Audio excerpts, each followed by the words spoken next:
Well, good afternoon, everyone. I would like to call this meeting of the Dartmouth School Committee to order for Monday, August 10th, 2020. Roll call, please, Ms. Genther. Chris Oliver. Here. Shannon Jenkins. Here. Kathleen Amaral. Here. Mary Waite. Here. John Nunes. Yeah. Thank you very much. It looks like we are all here. Good afternoon, everyone. As the agenda states, I'm going to be entertaining a motion to adjourn into an executive session to provide an update with respect to collective bargaining with union personnel to reconvene. Do I have a motion? So moved. Second. So I have a motion on the floor by Mr. Nunes, a second by Dr. Jenkins. On the motion, any discussion? Roll call, please, Ms. Genther. Chris Oliver. Yes. Shannon Jenkins. Yes. Kathleen Amaral. Yes. Mary Waite. Yep. You're muted, Mary. Yes. John Nunes. Yes. So we are adjourning into executive session, and we will return to open session shortly. Everybody on the flip side.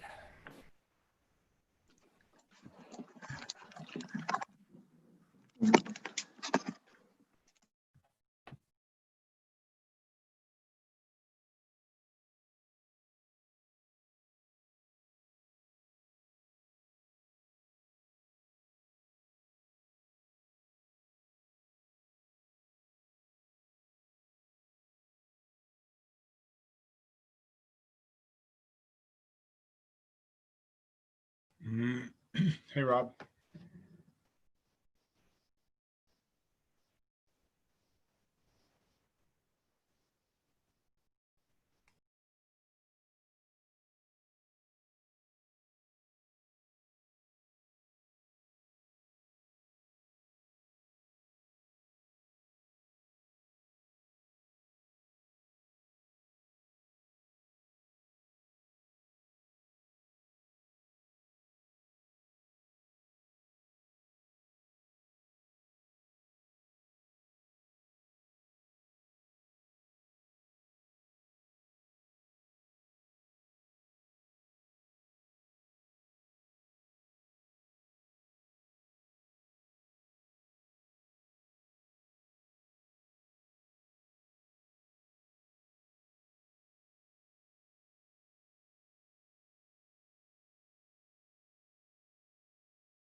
business. Janet. Jack and Bonnie.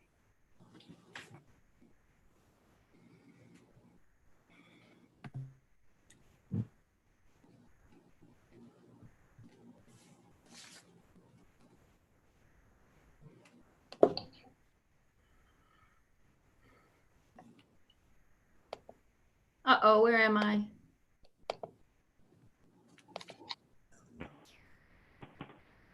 Yes. All right. We Is, see you. Everyone back? Rob, are you there? Yep, we're here. Rob's there? Is he listening? Hope he's listening. Looks Yeah, like, yes, yes. looks like we are back live, everyone. We're still live. We are just returning from exec session. Mr. Nunes, do we need a motion to open back up, or can we just go right back into the meeting? Now we should open back up, Mr. Chairman. Thank you, Mr. Nunes. I'd like to entertain a motion to open the public session, return back to the public session of tonight's meeting. So moved. Second. I have a motion by Mr. Nunes, a second by Dr. Jenkins on the motion. Any further discussion? Roll call, Ms. Genther? Chris Oliver, Yes. Shannon Jenkins, Yes. Kathleen Amaral, Yes. Mary Waite, Yes. Yes. John Nunes. Yes. All right, thank you very much, everyone.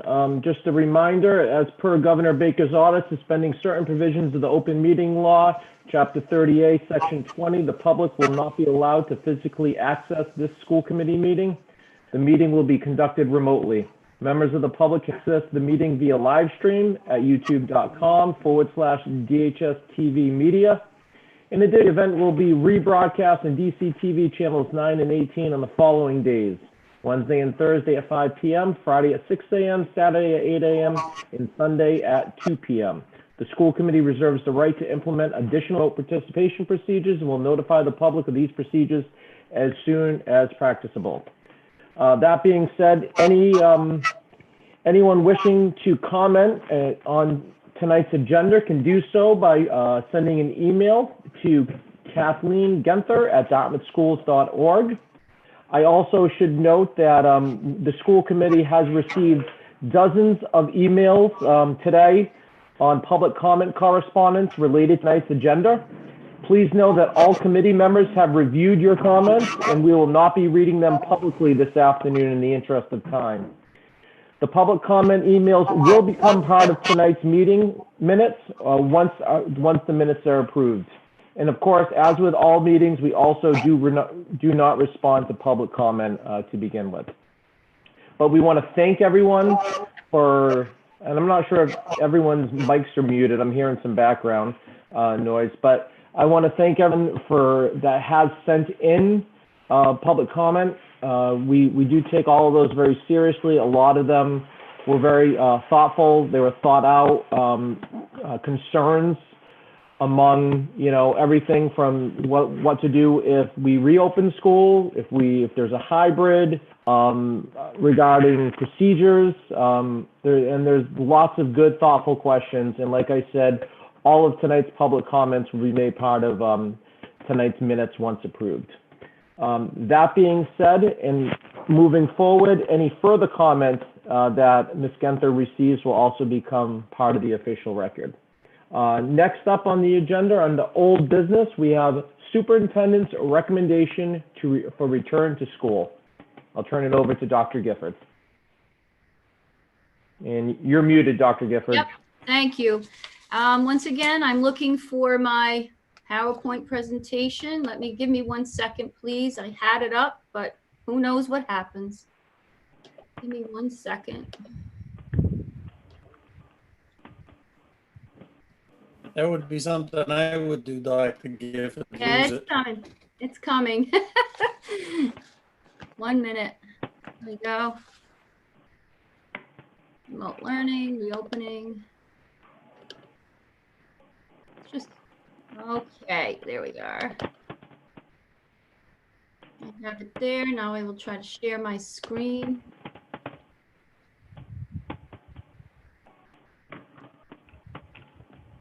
sorry, sorry, folks. Share screen. Oh, where is it?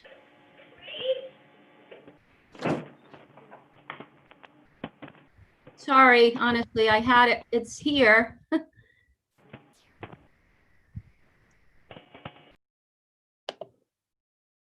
Share.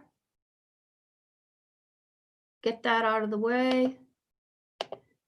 Ah. Okay, are we good? Can everyone see? Yes, All right, beautiful. Thank you. So thank you, Mr. Chair. Obviously, this is a moment I know that the community has been waiting for. I just want to start by saying once again, the amount of work that actually continues to go into planning for a safe and healthy return to school in whatever model that looks like. We certainly understand families' concerns, students' concerns, the community at large, and our staff. And I just want to thank once again the team that has worked countless hours receiving guidance and trying to put together the best plan of action that we can. So I first wanted to do a couple of updates because I know from our last discussion, some folks had some questions. Once again, you just mentioned that we do look at the feedback that we get.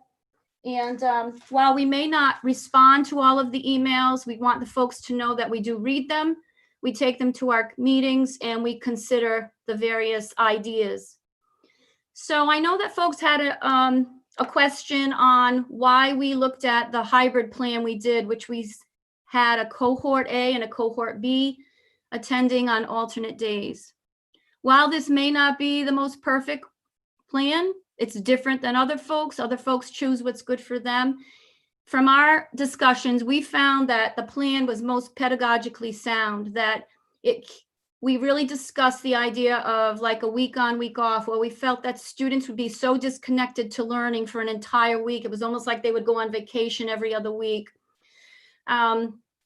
We felt that that plan maintained better connections to learning more consistently. And of course, we would be grouping, our intent would be to group siblings together in cohorts to make, we would hope, that easier, as well as the transportation easier to coordinate. People asked about the deep cleaning that folks were speaking about in various districts. And in our minds, and you know, we spent a lot of time on this, that we felt that, I mean, we certainly could look at hiring additional help for the weekends, because if you cleaned on a Wednesday, you still had that second cohort coming in, and in theory, the cleaning would then begin on Monday again, in theory. Certainly any other plans could be made. So our intention was to hire or add staffing for additional cleaning throughout every single day. So in our minds, that would be more frequent cleaning, consistently, continuing to make rounds throughout the schools into the evening hours with our custodial staff. And we felt that that was a better plan. Once again, no plan is perfect, but we felt we made the best decision we could at the time. I also wanted to update folks on something I reported on last week, and it was the idea that we were waiting for DESE to provide us information on what they called the learning management system. This system was presented to us. A number of superintendents also agreed that we heard it the way we heard it, that it was presented to us as something we could put students on that chose remote learning, that they would be with a teacher on the other end of the remote learning platform, and that we would not have to engage our teachers. I think I reported on that last week, in that system. That knowing that in our plan, every one of our teachers is assigned, if we were to choose the hybrid plan, to their class. So they would be teaching full-time in their classroom. So to not have to then worry about students that chose remote learning, but that we would maintain connections with them through a stipended position, perhaps, We've spoken about this, someone that maintains supervision and ensuring that our students at least stayed up to date and in contact. So what we found out last week after we reported on the school committee was it really wasn't the case in a sense. As I look here, we have DESE basically presented two options. They call them option 4 and 5, and I can certainly provide the details of this, but it's not something to go into tonight. But basically it was, as you can see, it was 2 Commonwealth schools that we would put students in, and they would obviously remain in our district. That's another thing I just want to make folks aware. The distinctness, the difference between homeschooling, if parents choose to say they want to homeschool, the students are not counted in our district, that the parents are completely responsible for that education. Where this kind of virtual school, they remain with us, as I said, and we would continue to supervise, etc. You notice it does say a math certified teacher is provided, and there's various modes of instruction, but we also must assign our own educators to continue to monitor those students. The second option they gave was something we've already used, actually. We've already been involved in the use of Edgenuity, for example, in various cases, such as the high school for credit recovery, etc. That model would require us to appoint our own teachers to teach, support, and coach. So what would happen was if we needed physics teachers, etc., we have to have someone that's content specific. It's not just a supervision or monitoring progress. What I will say that when we saw this, that with the minimum number of student requirements and the cost, it was pretty much becoming not cost effective. And really, I have to say, a number of superintendents, the moment we heard the DESE meeting, kind of said, you just blew up my remote plans. So it wasn't what we expected. So this will be something that we are going to have to continue to work on to come up with something that students that choose remote will be able to engage in and receive their education. So I just wanted to kind of give an update on that and clarify the hybrid plan. So as we looked at our plans, and again, this has been weeks and weeks and weeks with many, many stakeholders, we kind of came up with as people know, the full in-person is off the table. There is just no way with the feasibility study that we did with our buildings, our transportation, our health guidance, that we would be able to implement a full return to school. So we're down to the hybrid and remote models.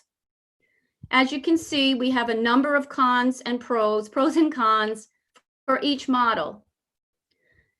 I guess I don't really want to read them all, but actually I think it's kind of important to go over some of them. So with the hybrid model, as we know, students would be in and out of school, cohorts of students, small numbers. They would attend in person. We feel obviously we want kids in school. That's our goal. That's all of our goal. We know how vitally important it is. Some of the things we talk about is that we, in most cases, I will say in most cases throughout our building, we would be able to meet the 6-foot spacing and mask protocols requirements. Those and most again of the safety requirements that have been given to us in the guidance. Obviously, students would attend in person. We could meet the transportation guidance as of now, and we know that relationship building is very, very important. Obviously, there are many cons or challenges. Childcare, we know all of this poses childcare issues for parents. The chance that we lose some students, even in the spring, we worked very hard on some of those kids that disengaged. Potential staffing and substitute implications. If we go to the hybrid and we have staff with medical issues and they cannot attend because of medical documentation, that's a problem. We would love to be able to offer some kind of extracurricular, no matter what happens with our sports, et cetera, continue with clubs, et cetera, in some way. But once again, scheduling for parents, if we have cohorts of how did they get kids there, we understand that that's an issue. I just talked about the LMS system. It's not optimal at this time. And Our ventilation and mask wearing and windows and heating is definitely an issue in our buildings. They're old buildings, and I think all of you that did the building tours the other day experienced that. In some of our schools, the building capacity is not optimal. We have looked at rooms, about 9, 10, 12 students in a room, and we're clearing rooms out. As I said, it's not 100% optimal. My district team has worked very hard on trying to make it optimal, knowing that this is certainly an option for us and we want students back in school. As far as the remote plan goes, I guess we can say that it's the safest model of education right now relative to the COVID virus and the trends and the upticks we're seeing. We felt parents, even though it's very difficult, in our remote plan, obviously they would know what's happening and they could plan for that, for daycare. We can accommodate all of the technology. We right now are increasing our bandwidth in the case that we have to be prepared for this.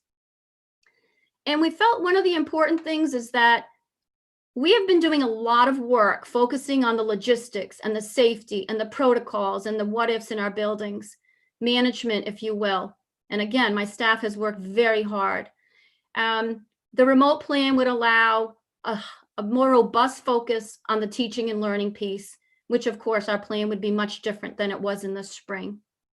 And we felt that a phased-in approach, if we chose remote, would support the staff's preparedness to provide optimum learning experiences. As I mentioned a minute ago, we would try to continue extracurricular kind of sports, music clubs in small cohorts, which we are doing right now with our music group. And we would have some time to monitor these trends, especially looking at other districts that are choosing hybrid, if we were to choose this, or anywhere in the state. And of course, there are cons with this, the potential, as we know, for decreased student engagement, the difficulty that parents might have to be able to engage their student. They might have their child in daycare, who's watching the learning. We understand that. And of course, relationship building, maintaining those strong relationships. So I wanted to go over some of the decision-making considerations. I think you just heard a whole lot of them. We have been looking at all of this, but you know, we've been meeting with the local union, of course, the DEA, and they raise a lot of questions. And one of them is the safety guarantee. Can we guarantee as many protocols as we have in place, as much as we do for cleaning and all of that? Can we guarantee that anyone will be safe? Reality versus theory.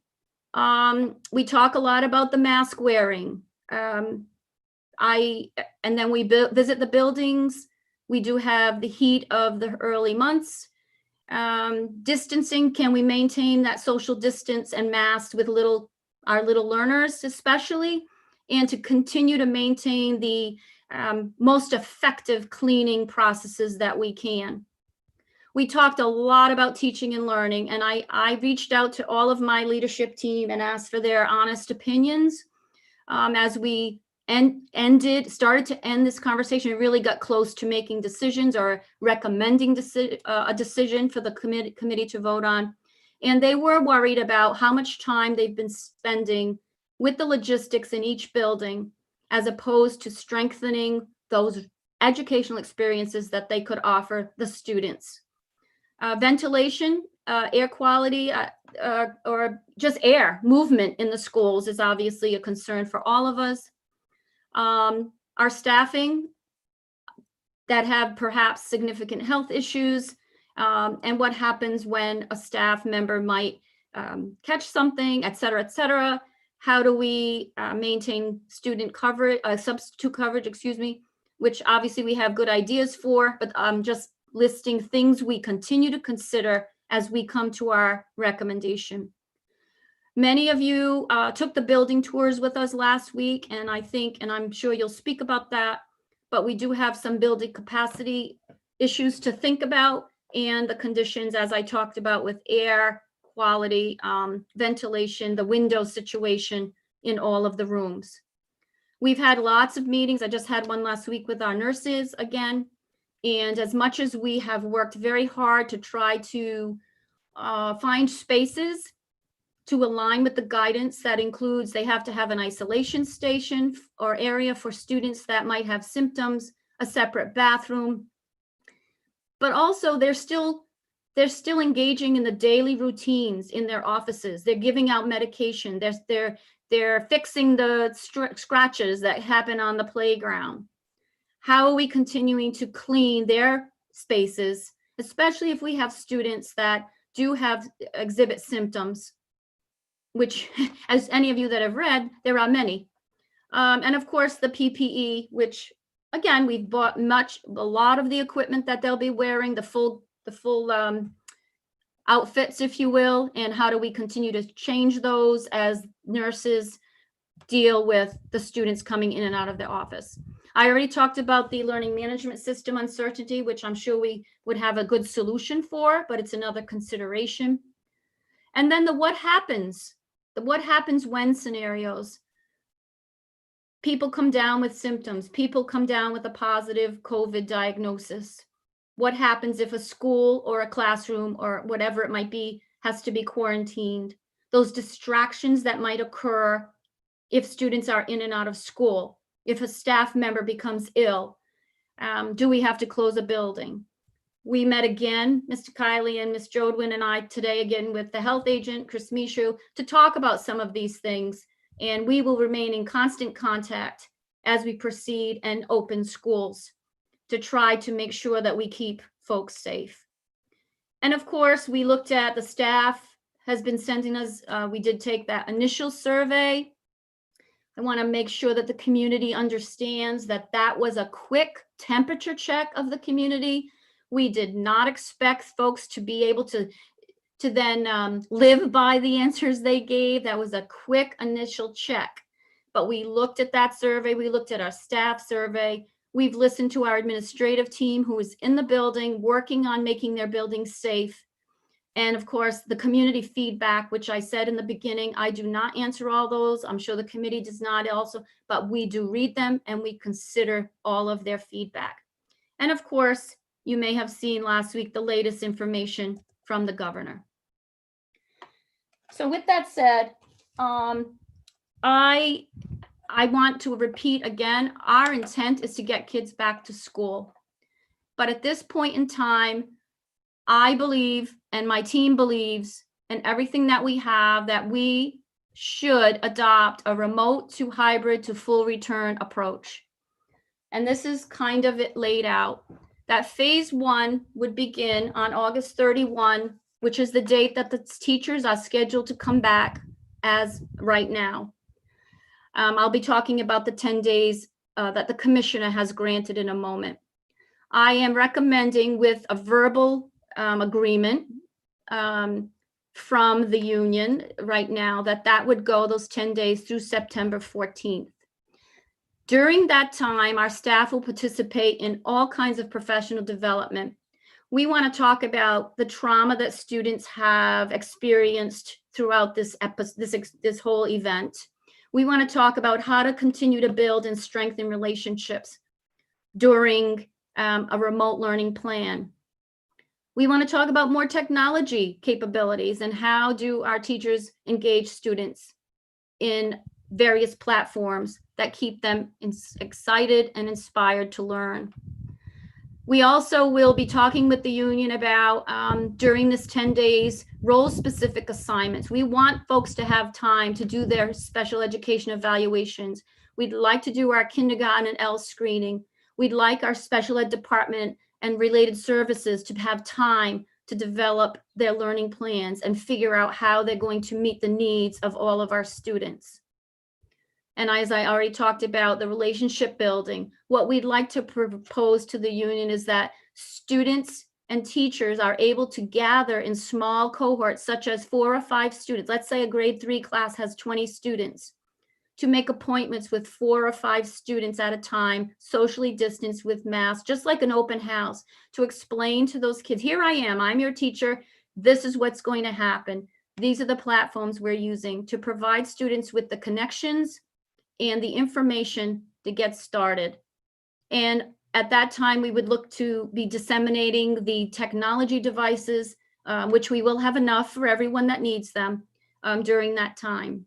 We're also, and again, I'll talk a little bit, I think I talk later, I'm not sure right now, but one of the other things during this time, we are creating right now kits for students, whether we're in hybrid or we're in remote, for manipulatives, materials, and things that they would need at home to be able to learn. And also we've recommended, which I was going to put in my superintendent's update, to parents, items that they should look to purchase now to have at home for their little classroom, no matter what plan we choose.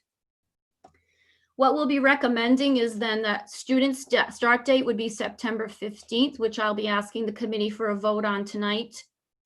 It would be remote learning for all. For the exception, we are going to make every effort with the special education department, and we will have conversations with our teachers. But the guidance is pushing, and I know our core belief is that students with our high needs population and our programs and our pre-K, our special education pre-K students, receive as much in-person education as possible. We've been talking a lot about what that might look like. And again, we will continue that conversation. What I want folks to know is that if we choose remote, well, whichever model, because we will continue to, teachers will have their regular daily schedule for students and teachers. We will have grading and we will have attendance. It will not be like the spring when we got thrust into a remote learning situation that a lot of folks were not prepared for. And our intent is that teachers will report to their buildings to conduct their lessons, use their materials. They would be their only ones in their classrooms, etc. Then in phase 3, watching the COVID virus trends, monitoring the situation constantly, we would hope, and our intent would be to then move back into our hybrid model. We've been thinking that perhaps we do a small cohort, let's just say grade 1 for an example, just an example, that we split it and continue to see how that goes with students reporting back to the classroom. This would also give us time, although we're, as I said, working very hard on the logistics and protocols and cleaning processes, etc. This would continue to give us more time to make sure that's even strengthened even more. We are currently splitting, we're having the schools work on splitting students into 2 cohorts. That would give us more time for that. And that we would ensure that no matter what it is, that remote learning plan in place for students who choose remote, if we were to get back to hybrid, which is our goal, would have access to quality education remotely. And of course, the ultimate goal for all of us is full in-person return. So with that said, our next steps will be for, and I just want to say, obviously, this was a very hard decision. This does not come lightly by any means. But once again, as a team, we feel this is the best recommendation we can make. So what we would ask for tonight is a vote from the school committee that students, no matter what model you choose, students will start on September 15th, given the teachers the 10 days preparation, getting ready to go for whatever model we have in place. The school committee obviously tonight will discuss and vote whether they want to choose a remote plan, a hybrid plan. I say full return, but I don't think, I say that with tongue in cheek right now. We will then continue whichever plan is chosen to negotiate those details with our DEA. And I also want to mention to parents that we will be sending a second survey, a more specific survey about the hybrid model. We understand that folks had questions about that initial survey. And as I said, we were just measuring, taking the temperature, a quick temp. It was not holding people to anything, but it just gave us a sense of what people were thinking. We understand that as more details come out and folks hear more about the hybrid model, and maybe we adjust that now that, as we go along. We always have time to tweak that model, but we want to send out get specific information. We've already prepared the survey. People will give us their names, their students, what school they're in, and answer specific questions about whether they would be sending their child back to school, should we be in a hybrid, or use the transportation.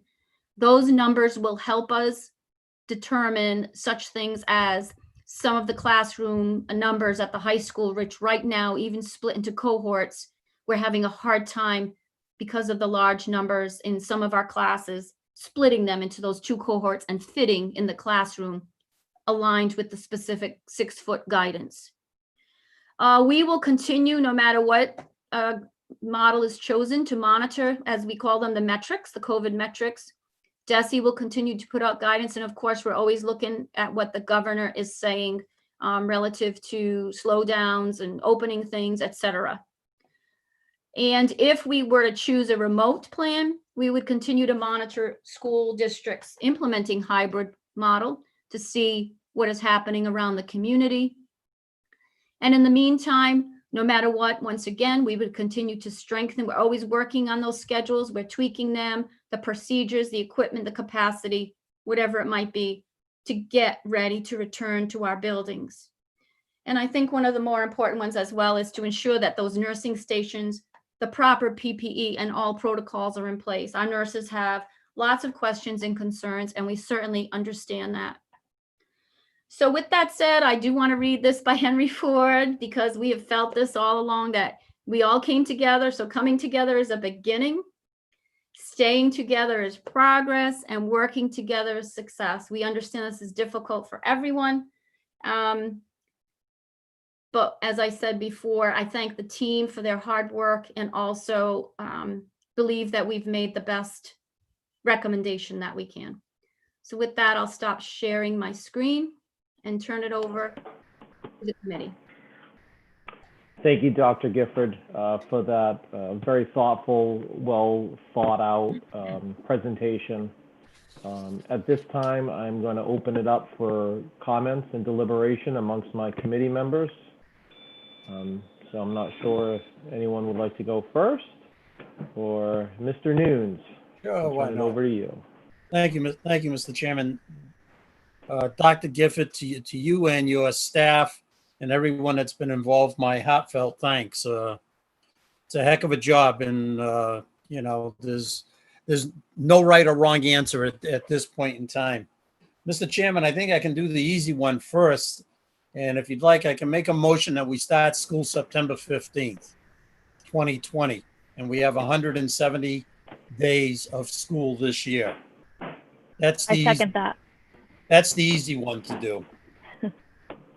Thank you. So I have a motion on the A second. floor from Mr. Nunes, a second from Mrs. Amaral to for the start date, setting the start date of school. On the motion, any further discussion? Roll call, please, Ms. Genther. Chris Oliver, Yes. Shannon Jenkins, Yes. Kathleen Amaral, Yes. Mary Waite, Yes. John Nunes. Yes. Thank you, Ms. Genther. Would you like to continue, Mr. Nunes, or I can take it here as well? I don't have a problem starting off. Yeah, that's whatever you wish to do, Mr. Chairman, is good with me. The floor is yours, Mr. Nunes. Okay, thank you. I, for one, and again, like everyone else, I've seen all the emails, read them all, and was able to figure out how to put them in a folder so I don't clog up my open email. So, I am improving. But seriously, I have seen them and such. I have been and still am leaning towards having a hybrid opening, that being students in school. It's been, it was 3.5 months that these students didn't get to see their teachers, and the teachers didn't get to see their students. I believe, both need to happen. Teachers need to see the students, and students need to see the teachers. They learn better, face to face. It's just my thought. I took care of touring DeMello and Cushman last Thursday, along with the rest of us, popping into the middle school and high school. With regards to the DeMello and Cushman, I mean, yeah, they've made the necessary changes to the classrooms. They can put, the 10 or 12 in a class, depending, how many students, and, everything's been clean. They have the PPE, they have they put the containers for the, hand sanitizers in the classroom. And I, again, appreciate everything that, custodians and maintenance workers have done to get these schools going. I mean, there's still a lot of work to do. The one thing that does concern me, I will be honest, is the, a little bit of the heat in the classrooms and such. I know Mr. Kiley's talked about, the HVACs and, running those and keeping the windows open. So I understand and I hear everybody. I know this time of the year, and even, well, not right now, but when you get into, the middle of September through, probably the middle of October with Indian summer, it can be warm in those buildings. I know that. So I hear you. But if I had to vote right now, to be perfectly honest with you, I'm voting for a hybrid. So that's where I'm leaning at this point in time. Thank you, Mr. Chair. Thank you, Mr. Nunes. Dr. Jenkins. So I'll say that I'm normally kind of a speak from the heart, fly by the seat of my pants, but I think this is probably, oh God, I do not want to see myself really big. Sorry, while I'm talking. This is the biggest decision I've probably made in my whole life. So I have written down a lot of thoughts here. I do want to, before I talk about where I'm coming from, address a couple concerns that I've seen in those emails. Like Mr. Nunes and everyone else, I've read all of them. Some people have advocated for a full in-person return. We cannot do that. The state has given us safety guidelines. We cannot meet those metrics right now. So it's not on the table. That's why we're not discussing it. Two, I've seen a lot of people question why we're meeting remotely. And I want to be clear about this, right? The schools are the most important thing. So everything else we are doing, all of us, it's on us to get our kids back in school. We need to be minimizing our contact with other people as much as we can so we can safely get kids back in school. So I will continue to advocate for remote meetings, because working remotely, staying away from bars and whatever, right? It helps stop the spread. That's why we're doing it. Three, I've seen some people on social media asking, well, why didn't this happen sooner? Or this is, why didn't you visit the school sooner? I said last time, this is like landing a fighter jet on an aircraft carrier in a hurricane, right? I want to reiterate the timeline that Dr. Gifford shared with us. We got the initial guidance from DESE, the rules about how to do this, at the end of June. We didn't get transportation guidance till mid-July. We got information from DESE on remote learning on Wednesday, right? So why are we talking about this now? Because we have not been able to get information from the state, I'll be blunt, in a timely manner to tell us what we need to do in order to reopen. So I just want to say, to reiterate what Mr. Nunes says, everyone in this administration and the staff in these schools have been working their butts off. I know they've been up late at night worrying about this. We visited the schools last week, and I can't even tell you how impressed I was with the thought and the consideration that everyone had put into these reopening plans, right?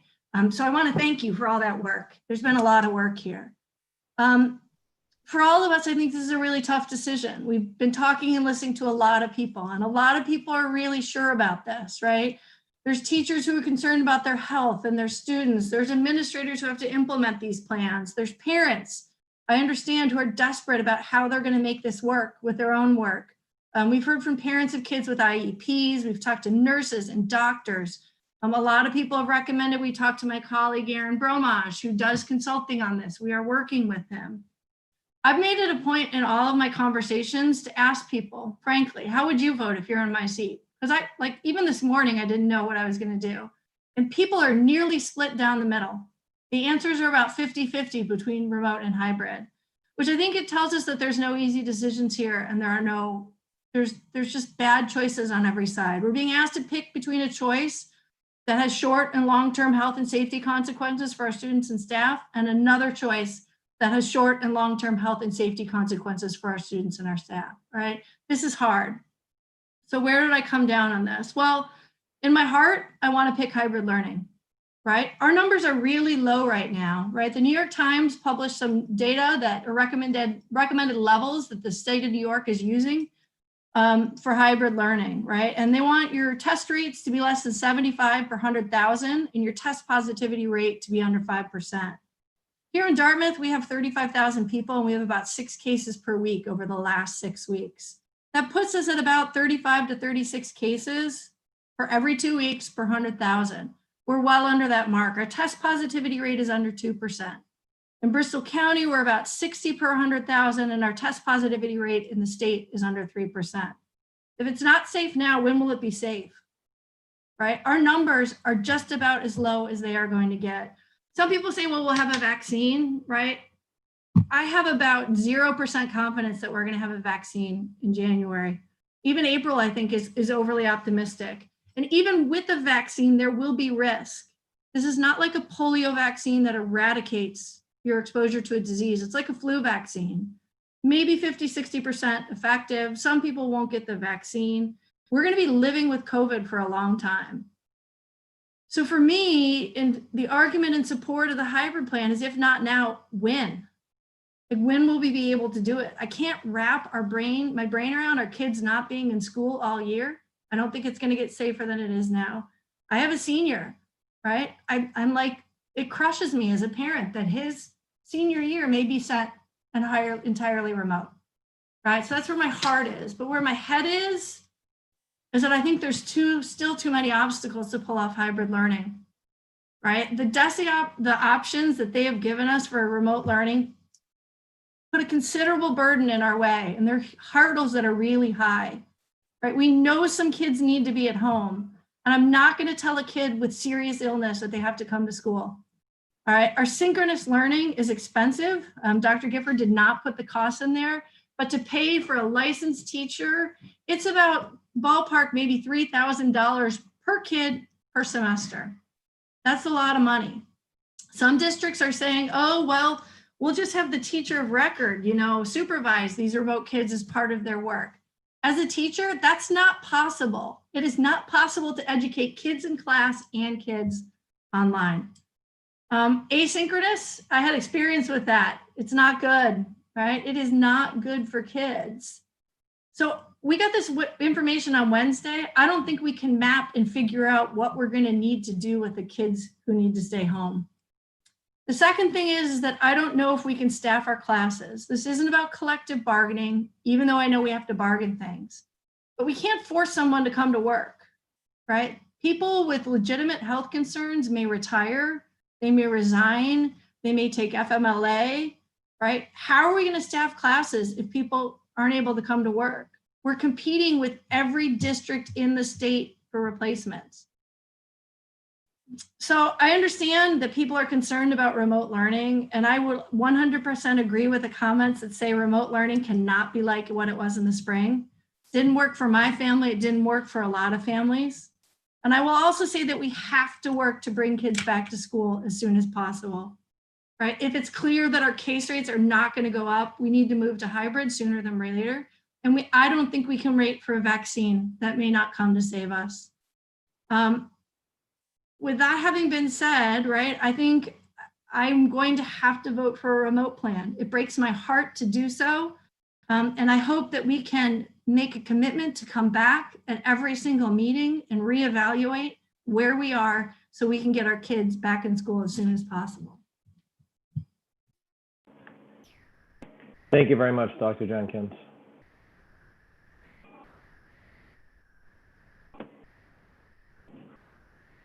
All right, I guess I'll go next if no one else is chomping at the bit here. Let me just pull up my notepad. So yeah, just like Mike, just like Dr. Jenkins, this is by far, at least for my school committee tenure, the single most important decision that I think I'll make, and one of the most decisions I'll make in my lifetime. This is a decision that I'm constantly looking over the data, constantly talking to colleagues, Dr. Gifford, principals, other administrators, teachers, and all the work. And it should go without saying, thank you, Dr. Gifford and your team, right down to the teachers that have volunteered for all these meetings over the summer, to the parents that have been involved, to the community members. This has been a collective team effort to come to the point that we're at right now.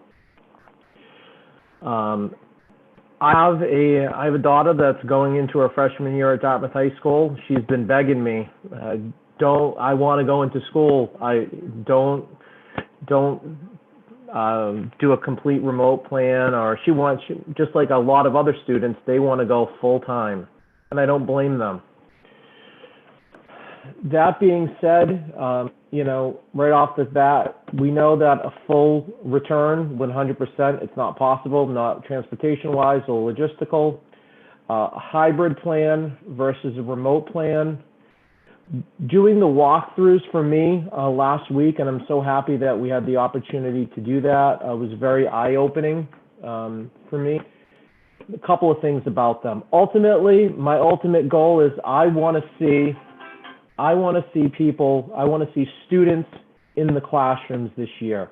That is the number one goal for me, and I hope for this committee and for the Dartmouth Public School staff, is that we want to see students back in the buildings. But seeing what the classrooms look like, the social distancing that's in place in 6 feet between desks, a lot of materials, a lot of furniture removed from the rooms, having students wear masks in September heat. To me, I don't think that an in-person or a hybrid model right now would make a lick of difference between a remote model, because these students are going to have a hard time learning, and this is just my opinion, they're going to have a hard time learning in that environment, and teachers are going to have a hard time teaching in that environment. That being said, there's also the fact that, I personally believe that a lot of the data that amongst students and children have been skewed. It's been skewed because students have been quarantined across the country since March. And I honestly believe that as soon as schools open, and it's already happening in some parts of the country, that schools have been open for a day, for a week, and students have already tested positive. 250 students have been quarantined in one Georgia school. I know Massachusetts is not Georgia, but until we have a better understanding as to how, and we know this virus definitely spreads easier than we did amongst children, and it affects them in ways that we didn't realize at first. Until I can see what that looks like in school districts that have opened, and like Dr. Jenkins said, we need some more time. I think the administration and I think the staff needs some more time, because there's so many what-if scenarios. I can't even begin to tell you, as you start to think about this and put this into perspective, a hybrid, and having students return to the buildings, that there's so many what-if scenarios that we've got to do better with trying to come up with answers for these parents. Like I said earlier, the amount of comments and concerns and questions that parents have had about, what if this happens? What if that happens? What are you disinfecting with? It runs the gamut on parent concerns. Trust me when I say I want to see students back in school in person as much as every other parent, because I'm a parent myself. However, I cannot, in good conscience, support a hybrid plan at this time. I want to be clear that I fully expect Dr. Gifford and her team to make sure provide the professional development needed, so we're not keeping the learning alive like we did in the between March and in June, what the commissioner was saying. I expect, as the chair of the committee and as a parent of a freshman in high school going into Dartmouth High School, I expect a full, robust, remote learning plan in place for the Dartmouth Public Schools. I will not accept anything less. However, that being said, the end goal here, the end game is to get students slowly back into the buildings. That needs to happen. I agree. I'm not optimistic that we'll have a vaccine this year. That's where I'm coming from. Thank you, everyone. Mrs. Amaral.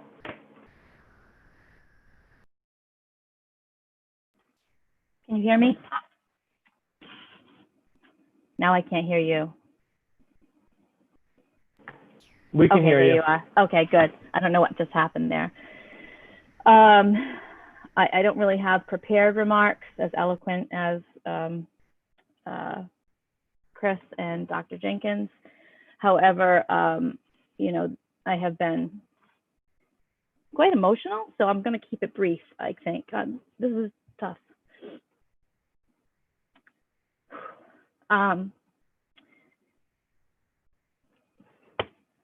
Sorry. You know, as a parent, I have a fifth grader, incoming fifth grader, who, whenever I, talk about school, she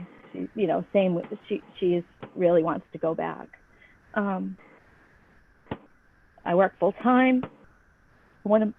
Sorry. Oh my goodness. Want to come back to you? Want us to come back to you? Please. Sure. Take a minute. Mary, Mrs. Waite.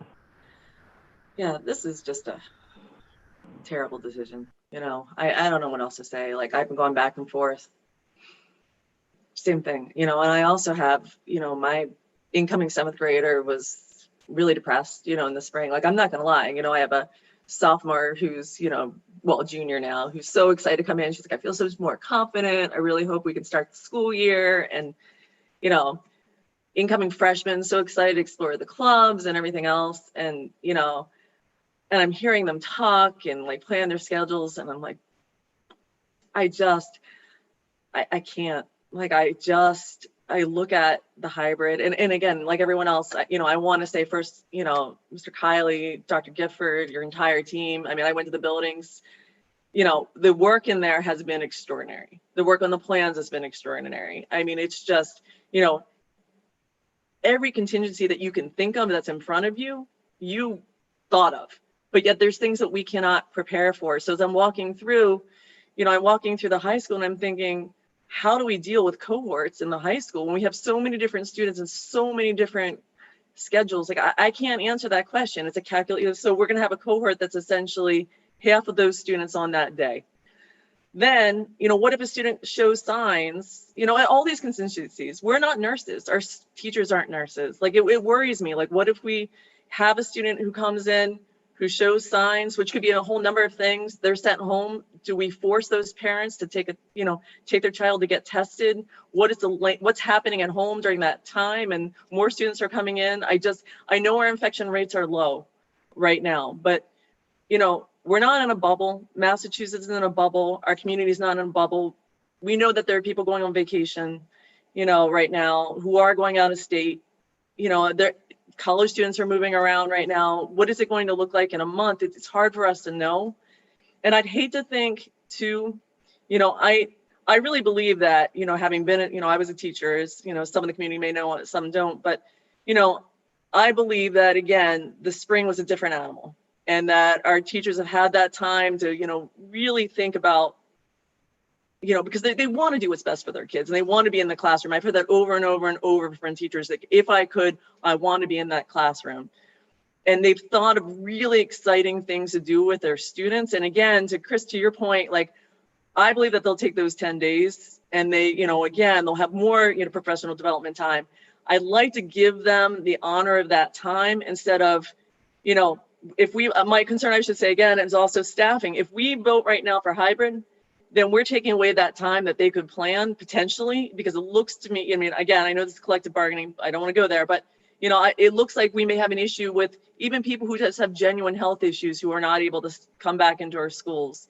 And then we're also missing our, part of our students who have health issues. And we're not abandoning them, but they're not part of our community in the same way. So I don't know. My own children want to be back in the class. And if I could, and I could send them back and they could have the junior year that I'm, and I want to get them back. And I want to say, Sophie, does it look like you'll get back? But I just don't think, I think we need to give the teachers time, and I think we need to proceed slowly. I think we need to, say, you'll come in those small groups. I liked what Dr. Gifford was saying in the beginning, we'll proceed slowly, give them their technology, they do meet their teachers, and then we just keep revisiting. And again, to Dr. Jenkins' point, and to, everyone's point, like, I want to get those kids back in the school, but I just, we've got to prioritize I know it's childcare for many, but got to prioritize their health, their safety, and really their education, which I think is better served in the remote right now. So Thank I'm you. voting remote. Thank you, Mrs. Waite. Yep. Mrs. I'm ready. Amaral, back to you. If I may, Mr. Nunes, do I win the award over the years? The crying award. I didn't expect to cry, but I am very emotional about this. I think you've all made, go ahead. Oh. You've all made such great points.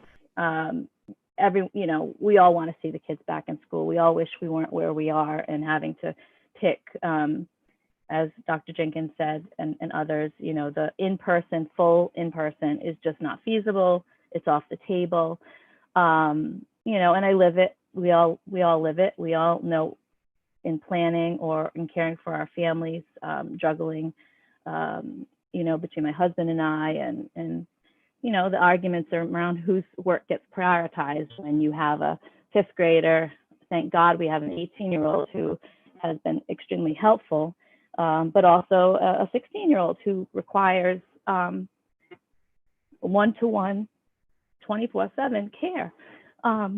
So this has been difficult. So the weight of this, and hearing from families who want to see their kids go back, and thinking about those kids with high needs. Again, I said last meeting, I think of all of our kids as having, higher needs than pre-COVID, and I'm completely aware of the weight of all that.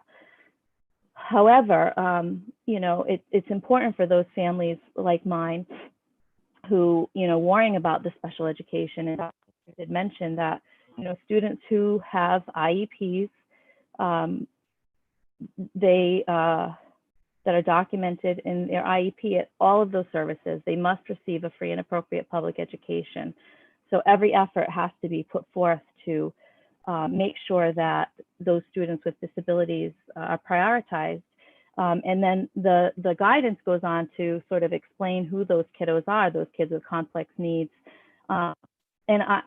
What I would like to see, and I've heard watching some of the recordings from DESE, is knowing that those students, and like my son, who I'm not planning to send him back anytime soon either, but those families that feel confident, or that really, they like us need something more robust, need in person, their children are struggling. DESE has mentioned that not to let this guidance preclude you from doing better. And I would like to see some way, our teachers know their children, families know the struggle that they've gone through with their children with remote learning.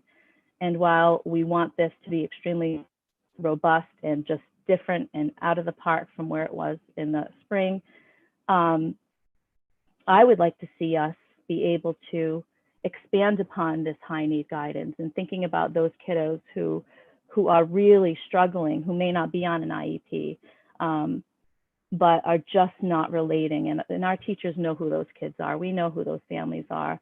And perhaps expanding upon our own listing of high need students.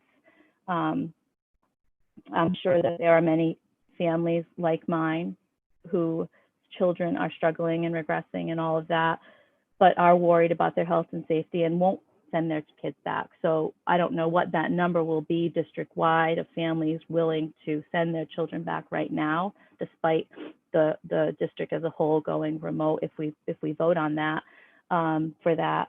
But I would like to see us enhance our listing of students that we're prioritizing.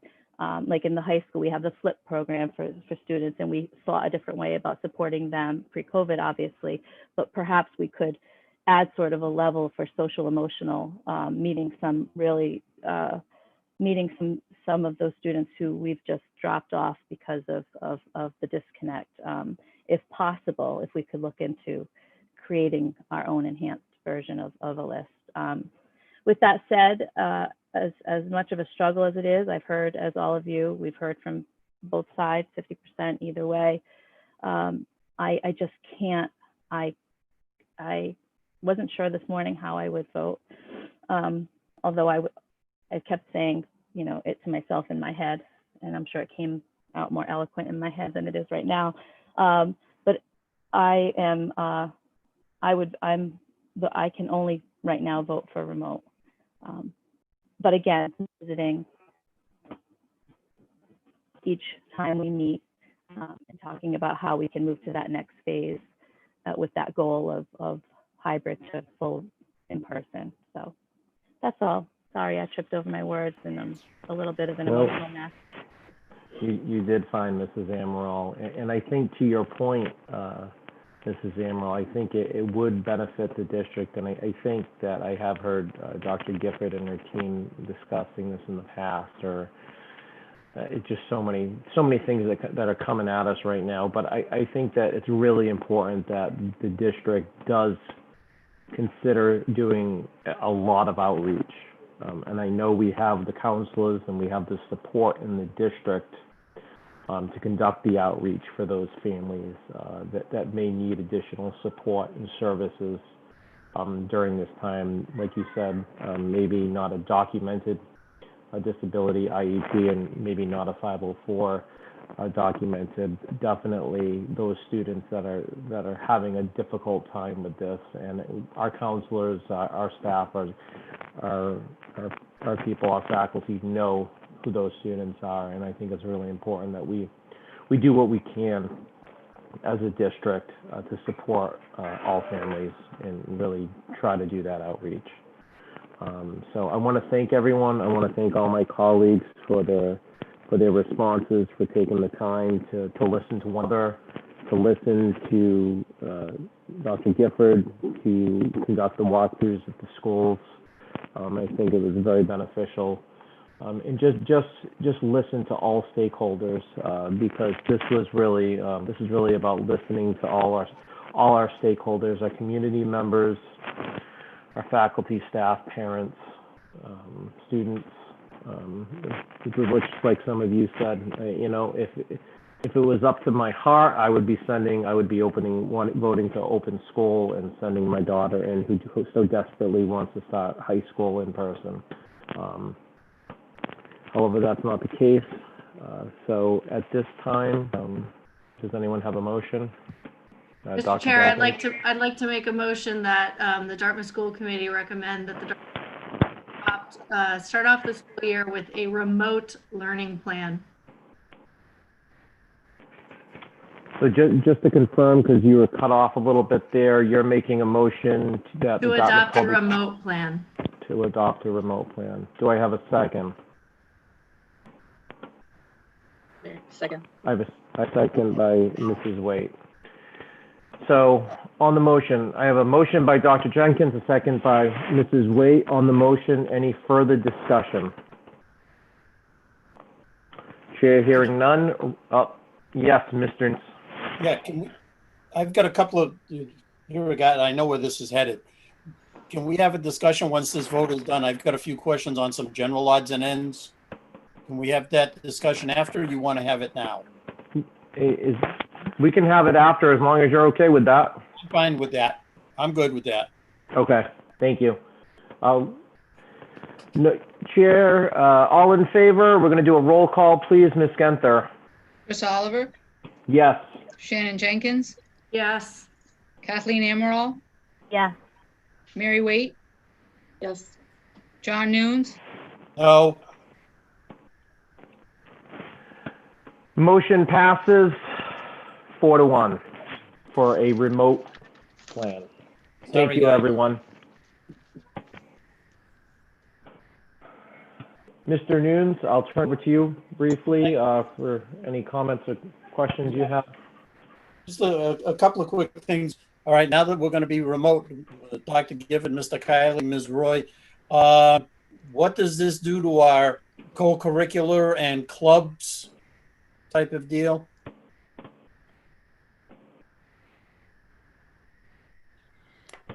I'm going to, we've already been discussing that, but I think we're going to look at it as on an individual basis, like we talked a bit ago. For example, I'll just give an example. As you know, we've had the strength and conditioning cohorts meeting in the morning.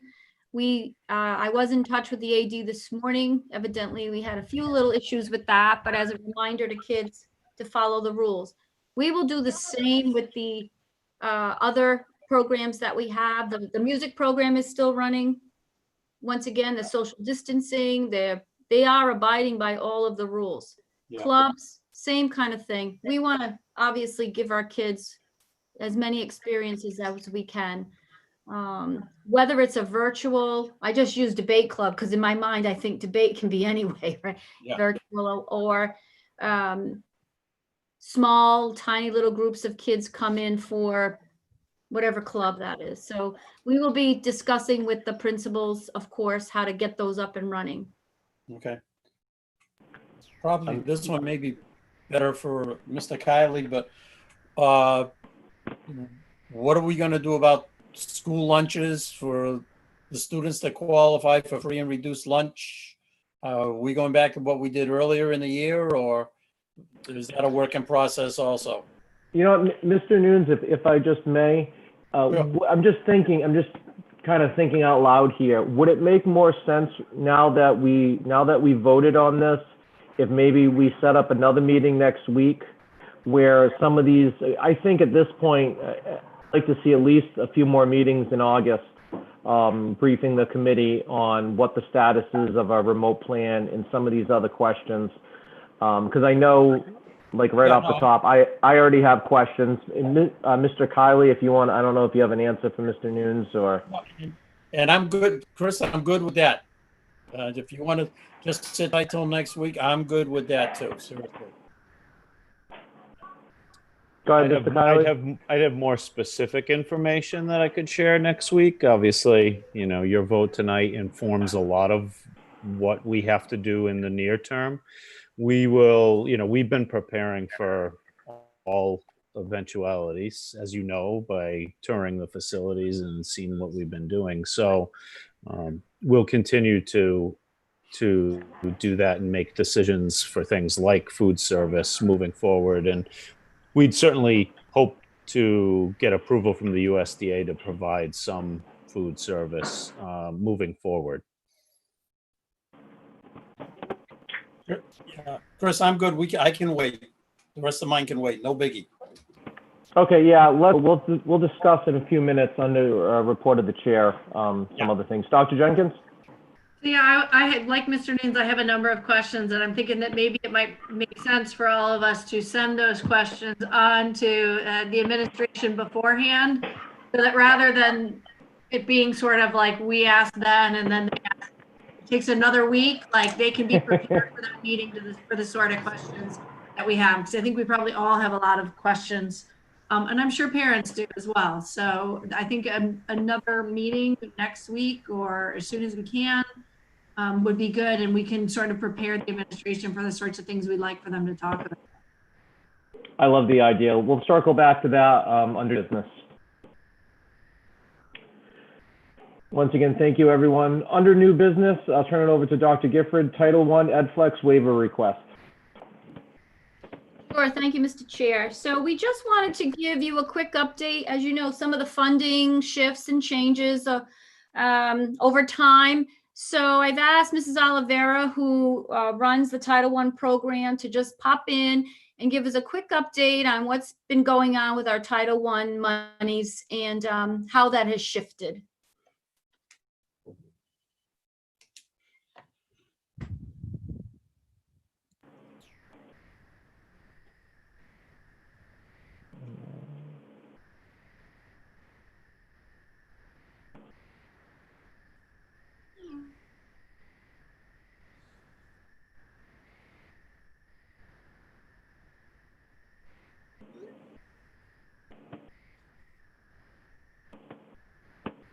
Tracy, are you muted? I can't see her, so. I'm looking. Yes, she is muted. Okay. Let me text.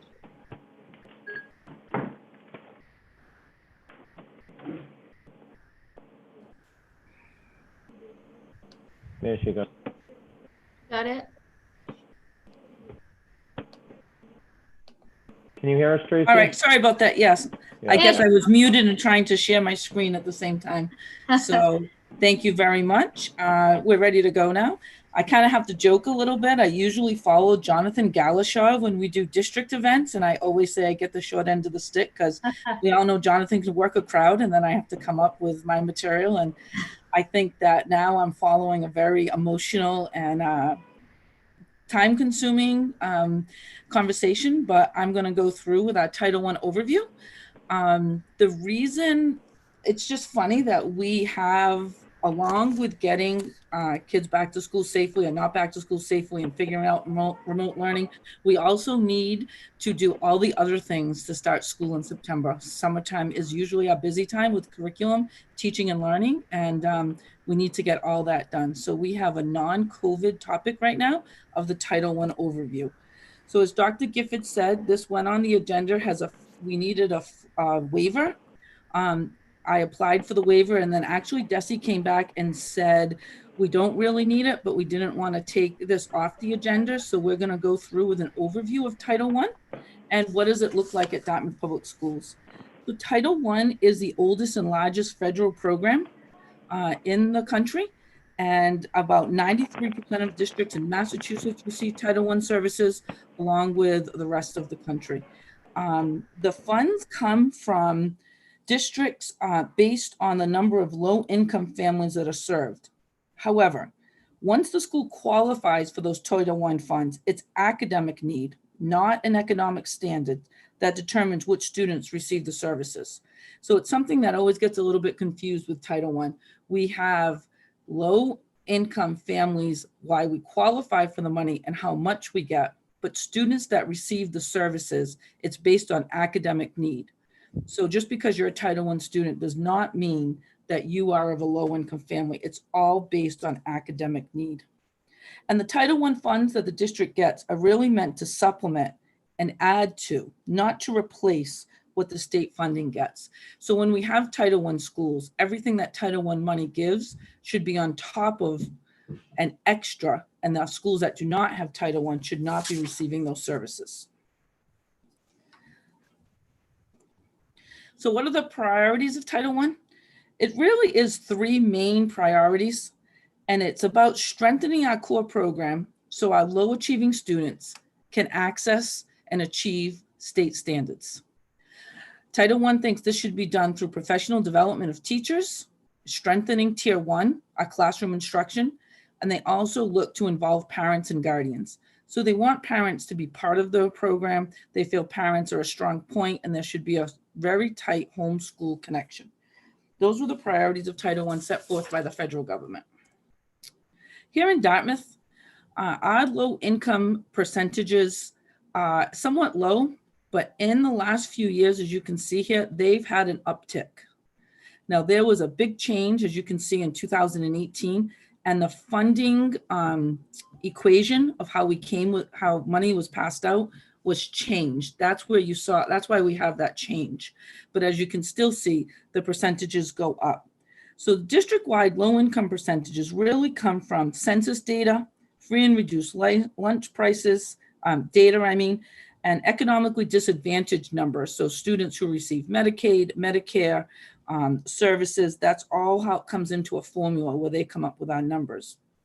One thing to keep in mind with these numbers is, even though it's still one piece of pie or one pot of money from the federal government, so even though the numbers go up, it doesn't really mean our funding go up. I think it's a great example of how we have to do more with less. So even though more and more of our students might qualify for low income, the pot of money is the same. And so our piece of the pie doesn't get bigger as our numbers get bigger. I've had to wrap my head around that personally as I've dealt with DESE and we get the funding for our Title I, and they kind of explain it to me, even though you're kind of getting poorer in a way, people are getting poorer faster in other parts of the state. So it was just interesting to help me wrap my mind around the fact that the percentages and our funding don't always go up in a linear fashion. So what does Title I look like in Dartmouth Public Schools? So we, at our Title I schools here in Dartmouth, are Potter School and Quinn School. They've been that way for some time. So that means those are the schools that have the highest percentage of students who qualify for that low income percentage. Few years past, Dartmouth Middle School was somewhat high, but the numbers and the schools keep changing back and forth. So for the last few years, it's been those schools. But the Mellow School and elementary school has crept up in in the low income prices. I'm sorry, in low income numbers.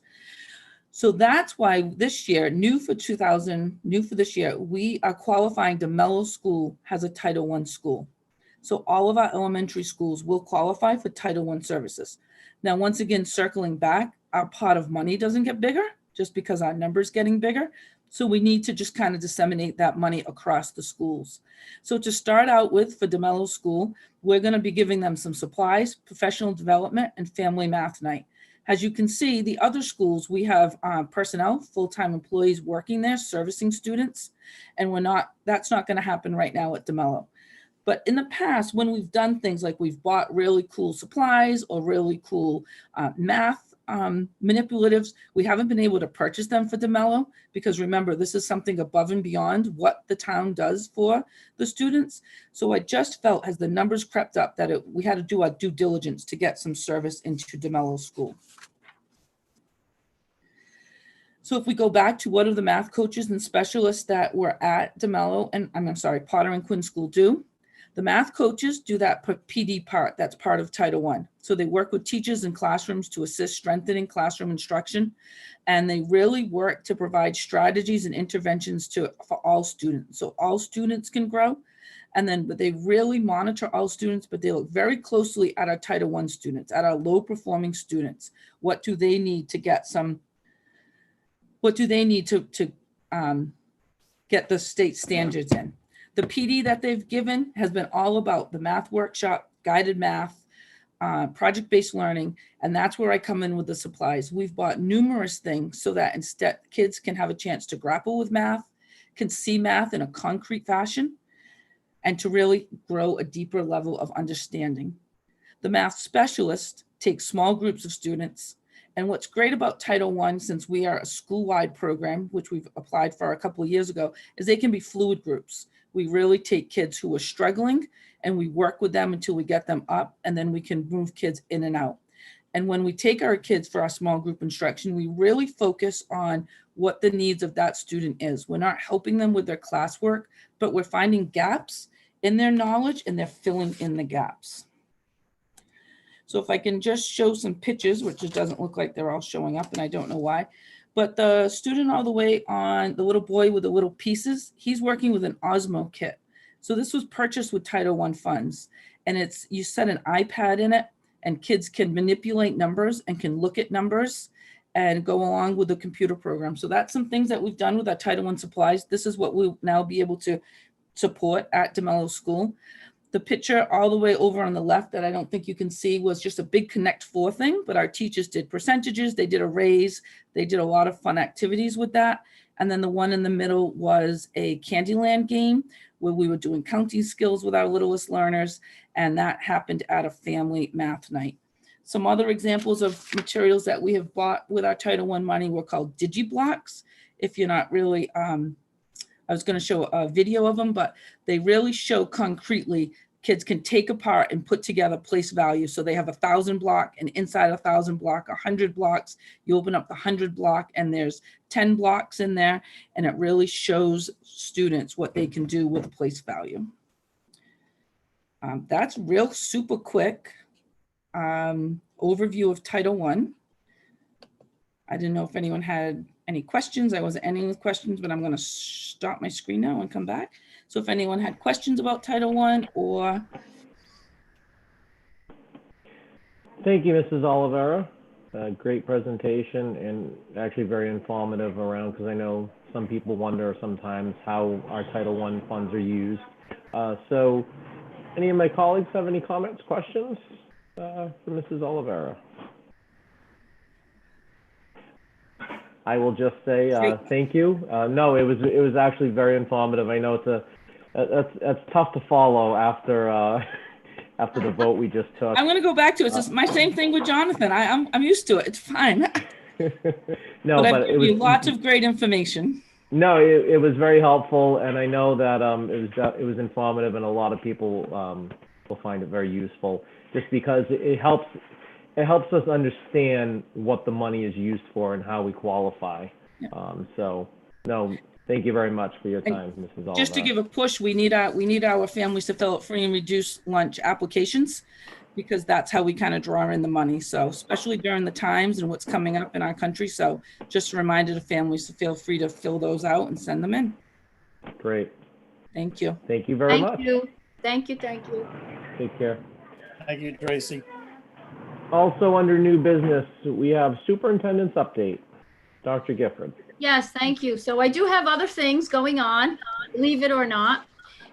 So speaking of Mrs. Oliveira, we do have new staff members. And I will have a real update, but I was back and forth with Ms. Genthner today, and it's 11 new staff member teachers and 2 new admin that we'll be adding to the district.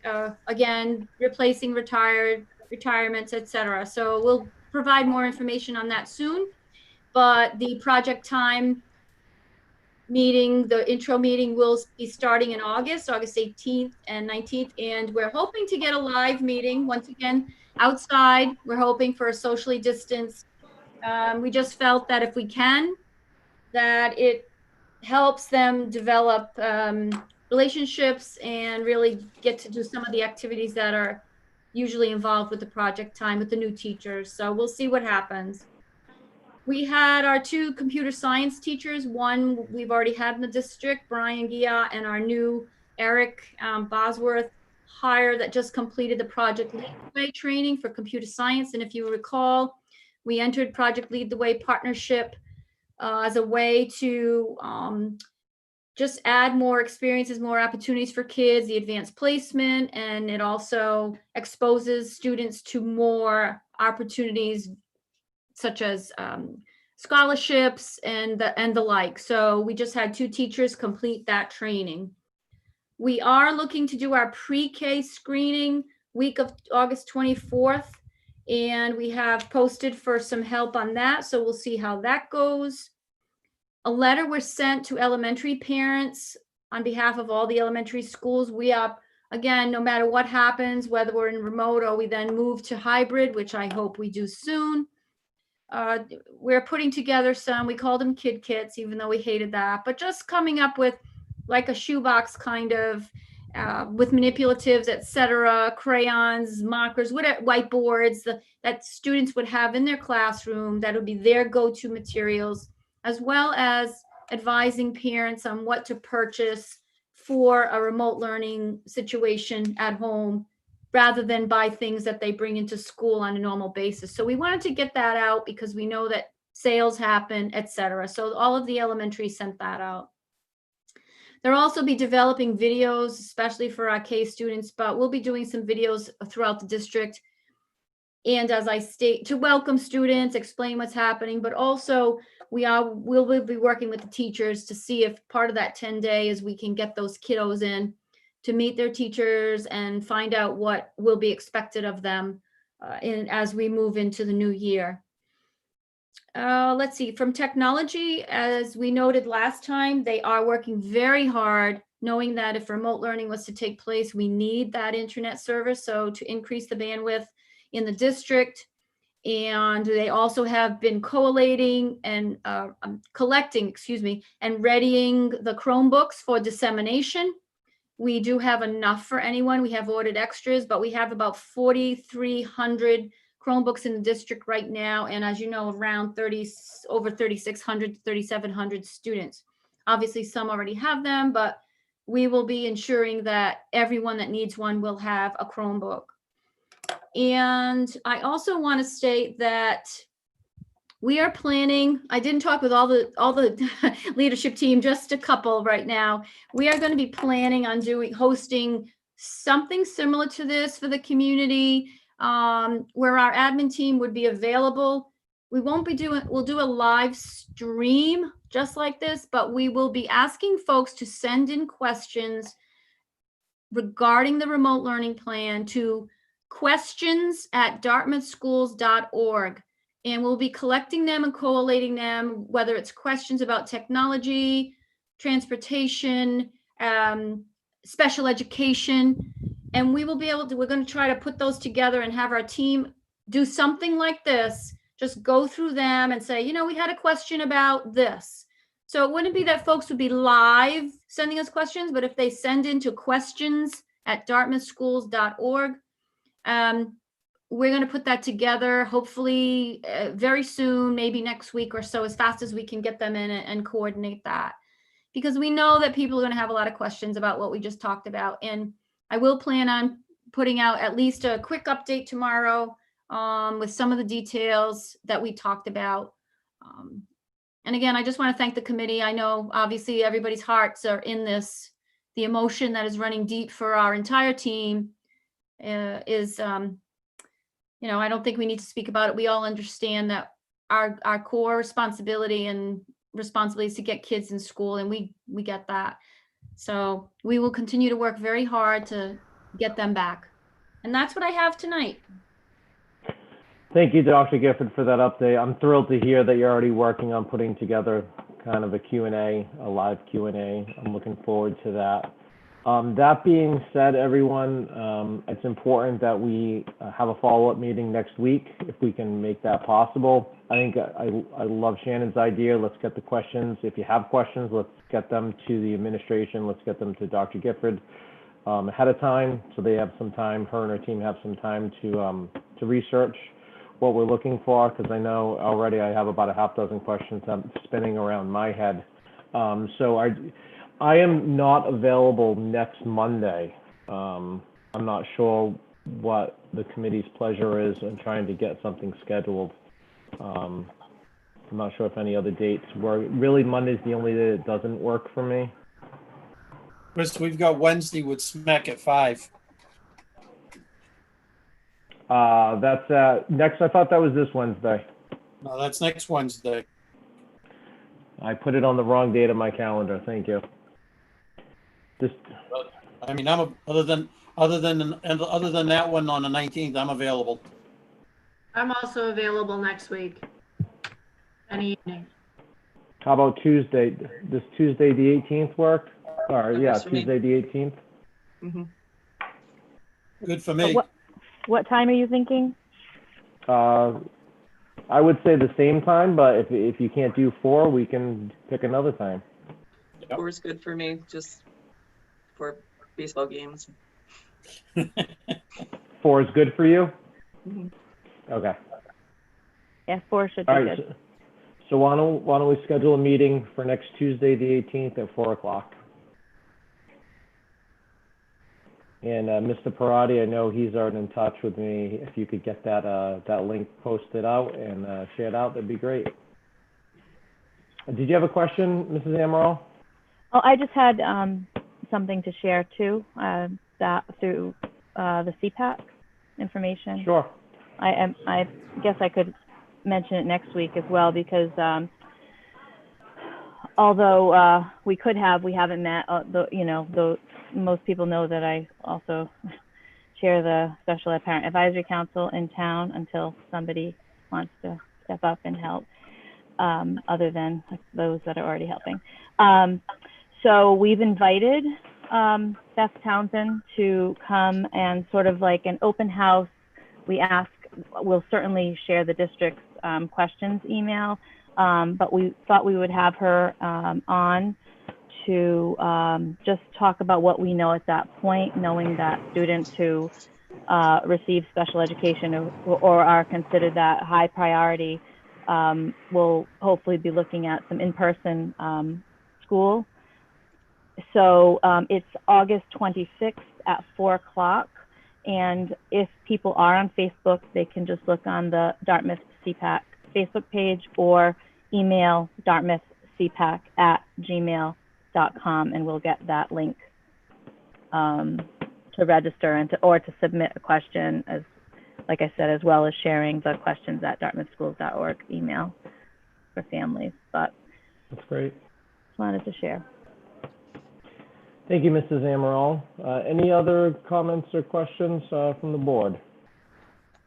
I'd just like to take this opportunity to thank Ms. Genther for all her help this past week with rounding up all these emails and getting them to the committee and keeping track of everything for us. So it's been much appreciated, Kate. Thank you. That being said, as we just said, our next regularly scheduled meeting of the Dartmouth School Committee is Tuesday, August 18th at 4 p.m. At time, I'll entertain a motion to adjourn into executive session with respect to collective bargaining with union personnel, not to reconvene. So moved. Second. Got a motion by Mr. Noon, second by Dr. Jenkins on the motion. Any further discussion? Roll call, please, Ms. Genther. Chris Oliver, Yes. Shannon Jenkins, Yes. Kathleen Amaral, Yes. Mary Waite, Yes. John Nunes. Yes. Meeting has been adjourned. Thanks, everyone. See you in a minute. Stay cool.